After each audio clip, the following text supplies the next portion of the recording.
오늘 역대하 28장의 내용은 남왕국의 12번째 왕인 아하스 왕에 대한 기록입니다. 아하스는 요담의 아들이죠. 우리가 전장에서 요담 왕에 대해서 보았습니다.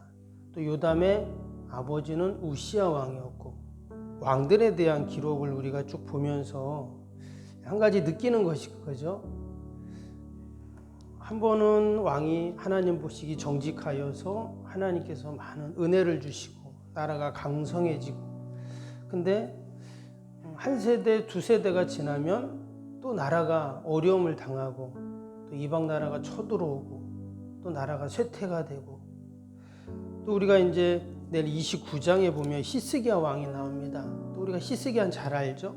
또 히스기야 왕 때는 나라가 또 강성해지고 또 그렇게 나라가 또 이제 부강해지는, 이게 마치 이 굴곡이 있는 것처럼 올라갔다 내려왔다, 좋았다 안 좋았다, 계속 지금 이 남왕국이 그런 모양을 보이고 있습니다. 그래서 우리가 이 말씀을 읽으면서 마치 이스라엘의 그 왕조의 그 역사를 보면 바로 우리 성도들의 삶을 보는 것 같은 그런 느낌을 받습니다. 우리가 때로는 막 좋을 때가 있는데 또 안 좋을 때가 있고, 또 뭐 우리 신앙도 그렇죠. 신앙도 아주 좋을 때가 있고 또 이렇게 막 또 가라앉을 때가 있고, 그런 모습들을 이스라엘의 역사를 보면서 우리가 또 생각을 해보게 됩니다. 오늘 28장에 나오는 이 아하스 왕 때는 또 이스라엘이 쇠퇴하는 또 그런 모습을 또 보이고 있어요. 말씀처럼 하나님 보시기에 그가 뭐라고 했습니까? 1절에 보니까 정직하게 행하지 아니했다, 이런 말씀이 나와요.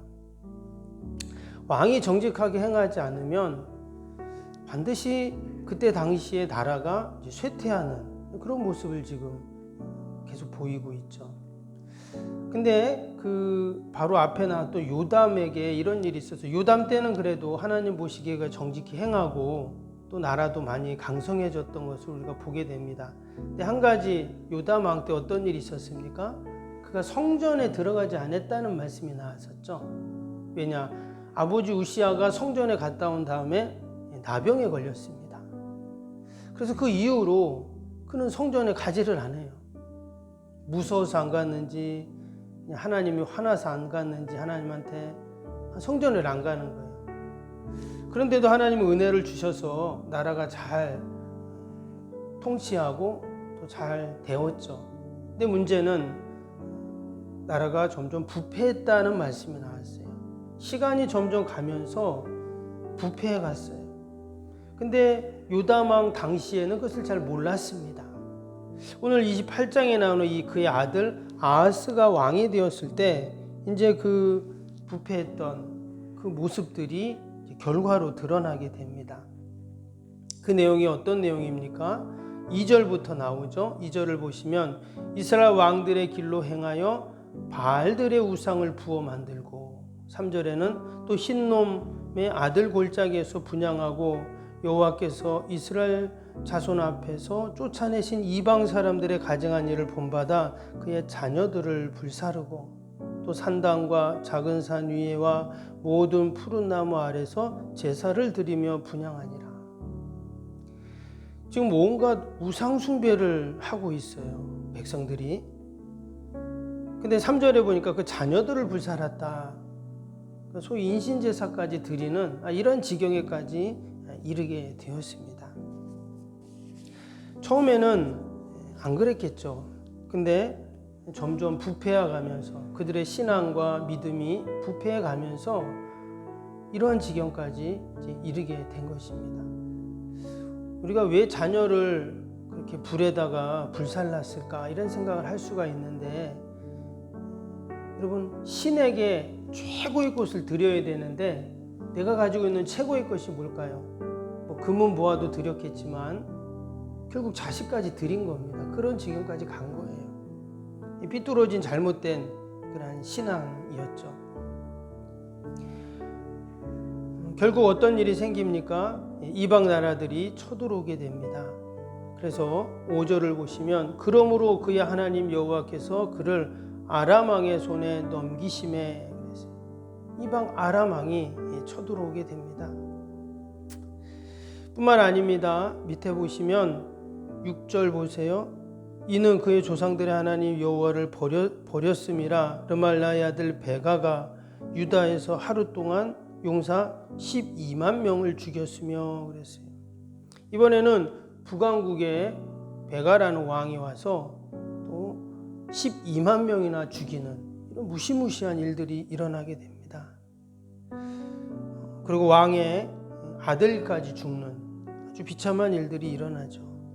그런데 거기서 끝나지 않았어요. 8절에 보니까 이스라엘 자손이 그들의 형제 중에서 그들의 아내와 자녀를 합하여 20만 명을 사로잡고 그들의 재물을 많이 노력하여 사마리아로 가져가니. 12만 명 사람만 죽인 것이 아니라 20만 명을 사로잡아 갔습니다. 이 북왕국으로 사로잡혀간 이 남왕국 사람들은 결국 이제 노예와 종이 되겠죠. 당시에 이 남왕국 인구가 얼마나 됐는지 모르겠지만 지금 12만 명 죽고 20만 명이 사로잡혀가고 아마 인구 절반은 이렇게 됐을 겁니다. 나라가 거의 망하는 수준까지 지금 내려간 거예요. 왜 지금 이런 일이 일어났는가? 오늘 1절 말씀에 왕이 여호와 보시기에 정직하게 행하지 않았다는 거예요. 그리고 온 백성들이 하나님을 찾기보다는 우상을 찾는 그 일로 인해서 이방 나라들이 쳐들어오고 결국 사람들이 죽고 가족들이 다 포로로 잡혀가는 이러한 일들이 지금 일어나고 있는 것입니다. 근데 이때 하나님께서 오뎃이라는 선지자를 세우십니다. 9절에 보면 이제 나오는데요. 9절 한번 볼까요? 그곳에 여호와의 선지자가 있는데 이름은 오뎃이라. 그가 사마리아로 돌아오는 군대를 영접하고 그들에게 이르되 너희 조상의 하나님 여호와께서 유다에게 진노하셨으므로 너희 손에 넘기셨거늘 너희의 노기가 충전하여 사륙하고. 하나님께서 북왕국에 오뎃이라는 선지자를 딱 세우셔서 지금 남아국의 사람들을 사로잡아 왔다 그랬죠. 그 군대를 영접하면서 이런 말을 하는 거예요. 아이고 수고했다, 대단하다, 이제 좋다, 뭐 이런 얘기가 아니라 하나님께서 남왕국에 진노하셔서 심판하셨는데 그 하나님의 심판에 우리는 도구일 뿐인데 왜 그들을 지금 이렇게 사로잡아 왔느냐, 이런 이야기를 하게 됩니다. 그리고 밑에 보면 뭐라고 하냐면 결국 그 잡아온 노예들을 돌려보내라는 거예요. 10절 보세요. 이제 너희가 다 유다와 예루살렘 백성들을 압제하여 노예로 삼고자 생각하는도다. 그러나 너희는 너희 하나님 여호와께 범죄함이 없느냐. 우리도 다 남왕국처럼 다 우상 숭배하고 범죄하고 우리도 똑같은데 마치 너희들이 무슨 더 의로운 것처럼 그렇게 왜 행했냐 이런 식으로 얘기를 하는 거죠. 그리고 이어지는 11절에 보면 그 남아국 사람들 우리의 동족인데 12만 명이나 죽여놓고 또 20만 명을 노예로 잡아오는 건 안 된다 하면서 돌려보내라 라는 그런 이야기를 합니다. 그러지 않으면 우리도 남아국처럼 하나님의 진노가 임할 것이다 그런 얘기를 하게 되죠. 그래서 그 사로잡아온 사람들에게 다시 옷을 입히고 먹을 것을 주고 기름을 발라주고 고향으로 돌려보내는 그런 내용이 쭉 나옵니다. 우리가 이 말씀을 보면서 하나님은 때로 우리의 온전하지 못한 그 모습들을 하나님이 심판하시지만 그러나 여전히 하나님은 우리에게 은혜를 베풀어 주십니다. 마치 지금 남왕국이 완전히 멸망할 것 같은 상황이었어요. 근데 하나님께서는 여전히 하나님의 언약을 아시고 언약을 기억하시고 은혜를 베푸시죠. 그래서 다시 포로로 잡혀온 이스라엘 백성들, 남왕국 백성들을 다시 고향으로 돌아가게 하는 그러한 은혜를 베푸십니다. 근데 문제는 이제 왕이에요. 과연 이 아하스 왕이 지금 사람들이 죽고 포로로 끌려가고 나라가 완전히 망할 상황인데 이때 아하스 왕이 어떻게 해야 될까요? 오늘 말씀해 보면 이 아하스 왕이 정신을 못 차립니다. 그래서 16절에 보면 이런 말씀이 나와요. 16절 보세요. 그때 아하스 왕이 아수르 왕에게 사람을 보내어 도와주기를 구하였으니. 지금 아하스 왕이 누구를 찾아야 되냐? 하나님을 찾아야 되잖아요. 그런데 그가 아수르 왕에게 지금 도움을 청합니다. 당시 아수르가 강대한 나라였고 힘이 있는 나라니까 거기에 도움을 구하는 거예요. 근데 그런 소식이 이제 막 퍼지는 것이죠. 이방 나라들이, 주변 나라들이 이 남한국이 이렇게 연약해졌다, 힘들어졌다, 망할 징조가 보인다, 이런 얘기를 하니까 그 옆에 있던 나라들이 가만히 안 있죠. 그래서 17절을 보면 에돔 사람들이 와서 유다를 쳤다, 이런 말씀이 나와요. 또 18절에 보면 블레셋 사람들도 유다의 평지와 남방 성읍들을 침노하여. 주변의 이방 나라들이 기회다 하고는 지금 쳐들어오기 시작하는 겁니다. 만약에 이 아하스 왕이 아수르 왕에게 도움을 구하지 않고 여러분 하나님께 도움을 구했다면 어땠을까요? 우리가 앞에 나왔던 남한국의 많은 왕들의 모습을 우리가 보았는데 동일한 일이 계속 일어나고 있죠. 하나님을 의지할 때는 하나님의 도움이 있는데 이처럼 세상을 의지하고 이방 왕들을 의지할 때는 반드시 실패했던 것들을 보게 돼요. 근데 이 아하스 왕도 또 아수르 이방 나라를 의지하게 됩니다. 당시에 아수르 왕이 디글라 빌레셀이라는 사람이었는데 그 밑에 보시면 20절을 보세요. 아수르 왕 디글라 빌레셀이 그에게 이르렀으나 돕지 아니하고 도리어 그를 공격하였더라. 처음에는 이 아수르 왕이 도와줄 것처럼 왔습니다. 그래, 내가 너희들 도와줄게, 약하니까. 이러고는 와가지고는 도리어 공격을 했어요. 그러니까 아하스 왕이 여호와의 전과 왕궁과 또 방백들에 있는 모든 재물들을 가져다가 이 아수르 왕에게 다 줍니다. 그런데 아무런 유익이 없었다, 그렇게 말씀이 나와요. 뿐만 아니라 22절 보니까 이 아하스 왕이 공고할 때, 그러니까 힘들 때죠. 지금 더욱 여호와께 지금 범죄했다, 또 이렇게 나옵니다. 그 범죄가 뭐였냐? 자기를 친 다메섹의 신들에게 제사하여 그랬습니다. 이전에 아람 왕이 쳐들어왔다 그랬죠. 그래서 자신들이 그들에게 지니까, 당시 고대 사회의 전쟁은 신과 신의 전쟁이죠. 그래서 우리가 믿는 여호와 하나님보다 저들이 믿는 다메섹 신이 더 위대하구나. 그리고 그 앞에 가서 또 제사를 지내고 도움을 구하는 그 모습을 보게 됩니다. 결국 23절 뒷부분에 뭐라고 했어요? 아하스와 온 이스라엘을 망하게 했다 그랬어요. 지금 망하는 길이라는 거, 이게 다. 그런데도 이 아하스 왕은 여전히 어떻게 합니까? 여전히 하나님 앞에 나아가는 것이 아니라 우상 앞에 나아가고 세상 이방 왕의 도움을 구하고, 결국 이렇게 해서 이 아하스 왕은 끝나게 됩니다. 그리고는 그 아들 히스기야가 이제 왕위를 이어가게 되죠. 근데 중요한 것은 이 아하스 왕이 나라를 다스리는 동안 남한국이 어떻게 됐어요?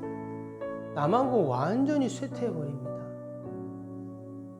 이전에 그 선왕들이 쌓아놓았던 영광과 부귀와 영화들을 다 잊어버리게, 지금 한두 나라가 아니죠. 아수르, 또 앞에 있는 블레셋, 또 에돔, 뭐 이런 나라들이 막 아람까지 쳐들어와서, 북왕국까지 쳐들어와서 완전히 이스라엘은 끊임없이 전쟁에 휩싸이게 되고 다 무너지고 멸망을 하게 됩니다. 우리가 이 말씀을 보면서 한 명의 지도자가 얼마나 중요한가 이런 생각을 해봅니다. 우리도 내년 3월에 대통령 선거가 있죠. 그래서 지금 뭐 뉴스를 보면 대통령 후보들이 여러 공약도 이야기하고 이런 내용들이 나옵니다. 우리가 나라 민족을 위해서 기도할 때 특별히 여러분 지도자들을 위해서 우리가 기도해야 할 줄로 믿습니다. 또 하나님께서는 저와 여러분들을 다 우리의 가정과 또 우리가 처한 곳에 지도자로 다 세우셨어요. 그래서 혹시나 내 안에 아하스의 모습은 없는가를 우리는 늘 돌아봐야 합니다. 그리고 하나님 앞에 늘 겸비하고 내가 속해 있는 그 공동체가 그곳이 크고 작고가 중요한 것이 아니라 하나님이 나를 세워주신 그곳에서 내가 늘 약속의 말씀을 붙잡고 믿음으로 우리가 귀한 사명을 감당할 때 하나님께 칭찬받고 그것이 하나님께 영광이 될 줄로 믿습니다. 이 아하스의 안타까운 이 모습을 보면서 하나님이 나에게 말씀하시는 그 영적인 음성을 듣고 또 우리가 나라 민족을 위해서 또 우리 지도자들을 위해서 늘 기도하는 기도의 사람이 되시기를 주님의 이름으로 축복합니다. 기도하겠습니다. 사랑과 은혜가 충만하신 하나님 아버지, 우리가 남왕국의 역사를 보면서 특별히 당시의 왕들의 행적들을 우리가 읽어가면서 참으로 때로는 안타깝고 또 때로는 하나님의 은혜를 우리가 되새기게 됩니다. 하나님, 내 안에 아하스가 없는지 늘 겸비하게 하시고 더 나아가서 우리가 나라 민족과 또 지도자들을 위해서 늘 기도하는 저희들이 되게 하여 주옵소서. 하나님, 한 해를 마무리하는 가운데 있습니다. 저희에게 지혜를 더하여 주시고 하나님, 한 해를 잘 돌아보며 또 새해를 준비하는 귀한 복된 시간들이 되게 하여 주옵소서. 하나님, 날씨가 많이 쌀쌀한데 우리 어르신들 늘 돌봐주시고 또 병상 있는 환우들 하나님 어루만져 주시어서 아버지 늘 회복되고 치료되고 강건하게 하여 주시옵소서. 오늘도 우리의 가정과 또 일터와 또 주님의 교회와 우리 요양원 가운데 어둠의 영 질병이 틈타지 않게 하시고 늘 하나님 지키시고 보호하여 주시옵소서. 아버지, 저 북녘 땅의 믿음의 동포들을 긍휼히 불쌍히 여기셔서 하루속히 복음으로 문이 열리고 하나님 마음껏 예배할 수 있는 날이 속히 오게 하여 주시옵소서. 우리 선교사님들 아버지 좋은 선교의 소식만 오가게 하시고 또 우리 미자립 교회들 또 기관들 또 저희 교회가 섬기는 여러 하나님 선교지 하나님께서 그곳에 함께 하셔서 늘 하나님 귀한 열매들이 있게 하시고 하나님의 영광을 드러내게 하여 주시옵소서. 하나님, 내년에는 더 많은 우리가 선교를 할 수 있게 하시고 섬기고 도울 수 있도록 은혜를 베풀어 주시옵소서. 아버지, 오늘도 우리 사랑하는 자녀들 다 올려드립니다. 어디에 있든지 보살피시고 강건케 하여 주시옵소서. 아버지, 믿음의 부모의 기도가 다 응답되게 하시고 우리 자녀들을 통해서 늘 하나님의 영광을 드러내게 하여 주시옵소서. 이 세상의 더럽고 추한 어둠의 문화 가운데 우리 자녀들이 휩쓸리지 않게 하시고 늘 세상에서 거룩한 아버지 주의 백성으로 서게 하시고 하나님의 나라를 위하여 헌신하는 우리 모든 자녀들이 다 되어지도록 인도하여 주시옵소서. 귀한 새벽에도 우리를 이 기도의 자리로 부르신 줄 믿습니다. 성령님 도와주시고 우리가 믿음으로 약속의 말씀 붙잡고 기도할 때 꼭 응답되게 하여 주시옵소서. 감사하며 예수님의 이름으로 기도하옵나이다. 아멘. 하늘에 계신 우리 아버지, 아버지의 이름을 거룩하게 하시며 아버지의 나라가 오게 하시며 아버지의 뜻이 하늘에서와 같이 땅에서도 이루어지게 하소서. 오늘 우리에게 일용할 양식을 주시고 우리가 우리에게 잘못한 사람을 용서하여 준 것 같이 우리 죄를 용서하여 주시고 우리를 시험에 빠지지 않게 하시고 악에서 구하소서. 나라와 권능과 영광이 영원히 아버지의 것입니다. 아멘.